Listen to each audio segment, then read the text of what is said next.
Hey everybody, this is So Many Sequels, your book club for movies. I haven't said that in a long time. You guys remember that? Forgotten. I do. Forgotten tagline. Marketing. I still like it, personally. I'm Josh. I do too. I'm Garrett. I'm David. I'm kind of over it. I think we need a rebrand. Already, we did. I don't feel we kept it long enough.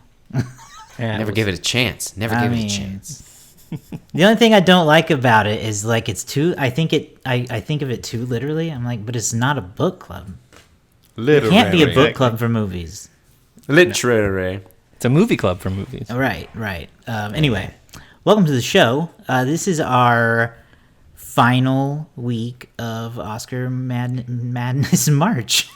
There we go. All those the March Madness stuff tricks up my tongue. And we're wrapping up with David's pick, which is The Sting.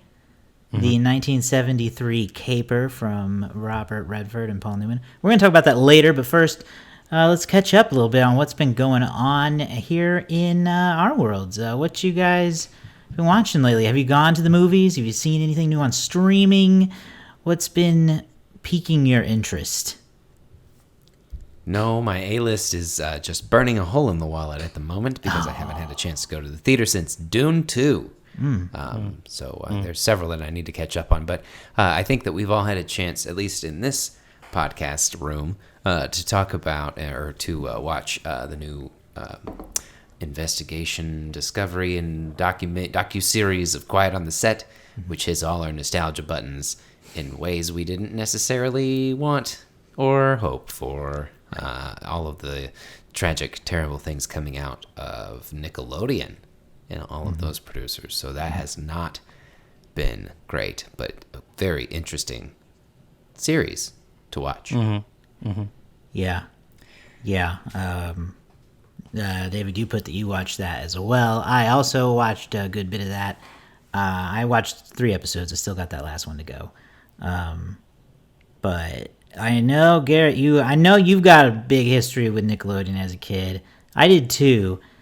David, I never quite remember. You were genuinely more of a Disney Channel kid, weren't you? Or were you Cartoon Network some ways. Kid? Oh, I kind of feel like I bounced around all of them. You know, okay. If I wasn't watching Nickelodeon, I was watching Cartoon Network. If I wasn't watching Cartoon Network, I was watching Disney. Like I kind of did all, Fox Kids, I watched that. ABC's One Saturday Morning.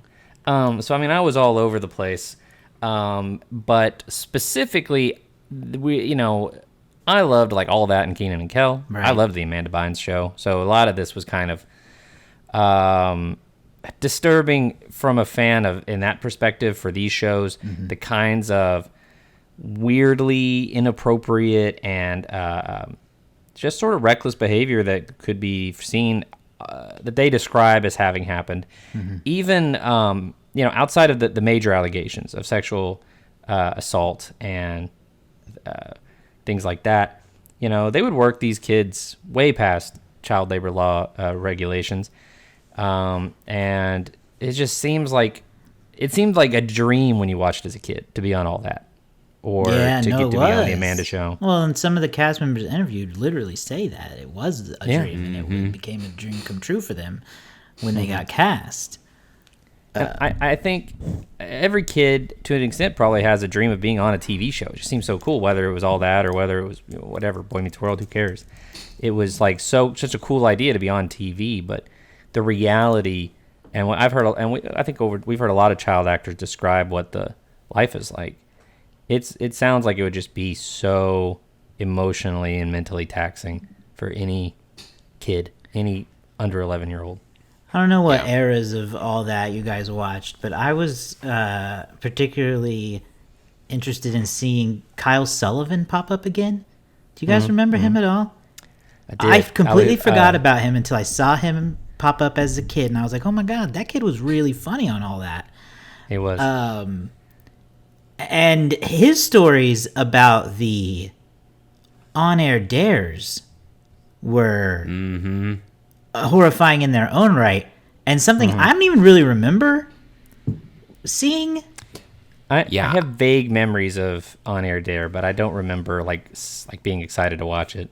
Yeah, that's not the era of all that I'm familiar with, but that kid was familiar. I think he was also in some other shows and popped up here and there because he was on the War at Home. Yeah, he was really familiar. And so and when I saw him in real life or in 2024 life, he was like so different looking. He's crazy, but yeah, I don't remember the on-air dares, but them putting those kids in those Fear Factor situations is, oh my, like. Right. I don't remember which one it was, but they like dunked them head first into some kind of slime looking thing. I'll say it because it was Nickelodeon, but like how that would no. And when was just being slimed not enough? When did we need to dump scorpions onto children? Like that was where it was like okay, you want to do a Fear Factor thing, but actually make it for kids. This is just what Fear Factor is. That's not okay. Yeah. Well, and like Fear Factor, there's I signed up to do this. This was these just are like your taking employees. the kids already under your employees and just putting them through it. Wow, it's not. Yeah, I mean, it's just. Yeah, it's. And then the brunt of the whole thing is mostly to do with the sexual misconduct that was on the set with various employees. I mean, unfortunately, like too many. Like, I mean, when the next one came up, when like a third one that they didn't even really bother going into when it came up, I was like. Is there anywhere that's safe to have a kid working? No. And like it's just seemed now, a lot of the people they had on, they would say like, look, from my experience, I didn't have that happen to me, but it's really like it's shaking to find out someone you worked with was doing that type of stuff. So yeah, I mean it was hard to watch. I thought the documentary itself was a little bit manipulative at times. I just kind of felt like what they would do was they would key in on your Nickelodeon nostalgia by showing you something you liked, and then they would immediately just cut off that feeling by here comes the darkness. Like you could literally hear the music go like it was just I don't know. It was like trying to get you in a vulnerable state when they would bring you all this stuff in. So I thought, content-wise, it was pretty good. I thought that they had a lot of their sources cited. They obviously were able to get Drake Bell to come and actually talk about his experience. But I kind of feel like they probably could have focused it a little more. Maybe this could have not had... I don't know if this needed to be 4 parts. So I don't know. As a documentary as a whole, I think they could have probably... gone deeper with less show, if that makes any sense. But man, it was hard to watch. Garrett, what else did you react to from it? Anything in particular? For me, it was watching these people say these things, and then the people that were on the set that had been convicted for all of these sex crimes, and then they show you some of those skits like Pickle Boy and the fact that it is the guy that was convicted or all of that. And then Ray Romano eating the pickle the way that he was eating it, the stuff with Ariana Grande, like those things that milking the potato, those scenes that were just put on air, out of context, they're weird going back and watching them, but you could see how some of that could have been funny in a way back then. But knowing everything that goes into it, it is absolutely just really disgusting. Because that is an era that I didn't watch. Mm-hmm. Like I'd stopped watching by that point in time, so I didn't see a lot of those skits. But seeing them that first time with the knowledge was not good. Yeah, there are these things where kids would think they're silly jokes, but adults could easily see the innuendo in them, and it's just gross to have a child doing the joke. Like. Yeah, the Pickle Boy stuff is very weird. Just a lot of it is, and then, just the extent of the abuse that happened under the watch. There's just so many adults. It's crazy. Yeah, it's wild. It was bad. So, I mean. I think it's worth it. I haven't finished it, so I've got a couple of episodes that I still need to watch. So, but it's definitely worth a watch. It's interesting and tragic. Also, I feel like Josh, that could qualify for the watch that you did. Interesting and tragic. For the what is it? A horror movie that is taking the indie horror world by storm, I assume. Yeah, I went and saw the new movie Immaculate, starring Sydney Sweeney as a nun. It is a new horror film that she also produces.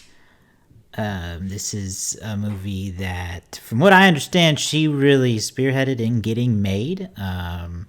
She's really like becoming some kind of like her own Margot Robbie style producer, which is kind of cool to see for Good for any her. young performer. Anyway, Absolutely. so she got this movie made. It's really bizarre. I'm not gonna go into detail of it because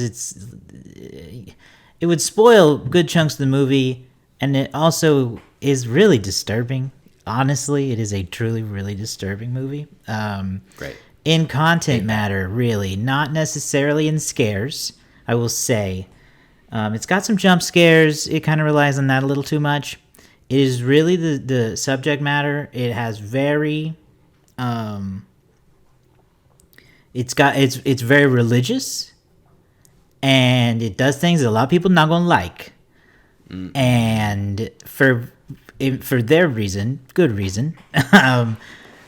So that's what I will say about that. Is this a more unsettling kind of horror than like what people think of horror as like slow burn, uncomfortable, like, oh god, I don't like this? What do I want to say? It is one of those movies. Here, let me read the letterbox synopsis. Cecilia, an American nun of devout faith, embarks on a new journey in a remote convent in the picturesque Italian countryside.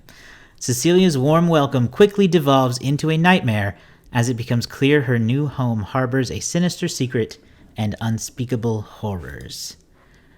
I can't say much more about the plot. It's kind of twisty. Okay.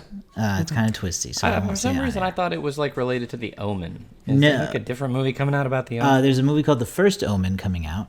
Oh, okay. No, this movie is about a nun and some weird things going on in the church. So, Tale as old as time, as they say. if anybody saw the movie Mother, I could compare it to that in some very specific ways. I haven't seen it. It's no. If you're into like messed up horror though, I think you'll like it. It does have It's one of those movies where it's got a good Rotten Tomatoes score from the critics and a bad one from the audience, which is like, oh yeah, that's interesting. Yeah. Okay. Interesting. But you'll see why if you watch it. All right, Garrett might well, like yeah. it. If you let us, I don't think I'll like it at all. Nope, I think you would absolutely not find it even interesting. And you would say it doesn't make sense, and you'd be right. If you've seen anything new and that's actually fun that I would like, let us know in the comments below. Yeah. All right. Well, we got anything else we want to talk about, or should we just move on into the topic of the week? Let's get into it.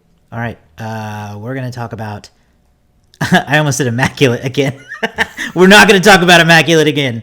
We're going to talk about The Sting.